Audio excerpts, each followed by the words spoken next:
Hello, friends. I hope you all had a great week. Today, I want to take a moment to review the week together and dive into the highlights. We've had a week full of interesting news, so let's get started with the first news right away. As you know, Secret Level has finally been released, and I couldn't resist binge watching all the episodes in one day. Honestly, when I heard the episodes were going to be short, I was a bit disappointed. But surprisingly, I didn't expect them to deliver such a rich experience in such a short amount of time. What's my favorite episode? Definitely Pac-Man. Its style and concept completely drew me in. Plus, if I'm not mistaken, the creators of Love, Death, and Robots were involved in this one, and you could absolutely feel the quality shining through. And then there's the Dungeons and Dragons episode. As a D&D fan, it was impossible not to be fascinated. The fantastical atmosphere and clever references were absolutely mesmerizing. The other episodes didn't leave as strong of an impression on me, but I wouldn't call them bad either. It's just that these two stood out the most. Oh, and there was New World, how can I put this? I feel like it could have been a bit better. The second piece of news is about a game you've all been loving, and as you can see in the background, Marvel Rivals. It's already shaking Overwatch's throne and hit 10 million players in just 72 hours. Lately, I've been completely hooked on Marvel Rivals and can't stop playing it. Honestly, it feels less like Marvel is borrowing from Overwatch, and more like Overwatch borrowed from Marvel. Oh, and one warning. Never trust this seemingly cute demon.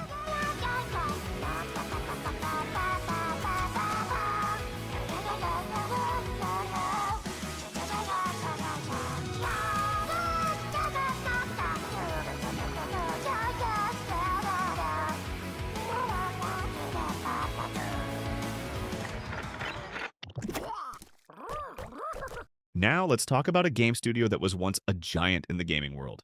You know, the one whose games players eagerly anticipated and even dared to pull its titles from Steam to compete with the platform. Yes, you guessed it, Ubisoft. Unfortunately, it seems Ubisoft's golden days are behind it. Recently, the company has been struggling to stay afloat. Its attempt to generate revenue by selling skins through XDefiant fell flat, leading to the game's cancellation. As if that wasn't enough, Ubisoft also decided to shut down two of its studios. So what does the future hold? In my opinion, Ubisoft might soon change ownership or hand over the rights to its popular games, with the captain abandoning the sinking ship. The signs are hard to miss, but how will this story end for the once mighty studio? We might find out sooner than we think. There's been a noticeable shift in the gaming world in recent years. I don't know if you've noticed, but have you seen how the gaming market is shifting toward a particular country? A country that's making waves with its games, hitting the headlines, and even sweeping Game of the Year awards?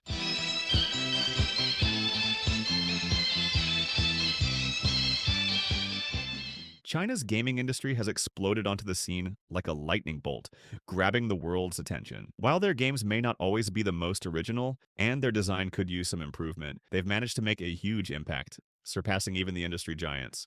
As you all know, the Game Awards are happening this week, probably on the same day this is being published this video, and at the Game Awards, Elden Ring has a DLC featured. Honestly, this bothers me. While Elden Ring is an incredible game, and I really enjoyed it, this DLC isn't a standalone game, it's just an expansion of the main game.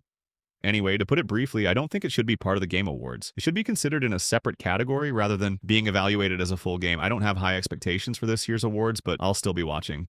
If you want to see more content like this, don't forget to like, subscribe, and share. What you do really motivates me. I'm really happy with the performance of the short videos on the channel right now, but I'm not getting what I want from the longer videos. Thank you to everyone who watched until the end.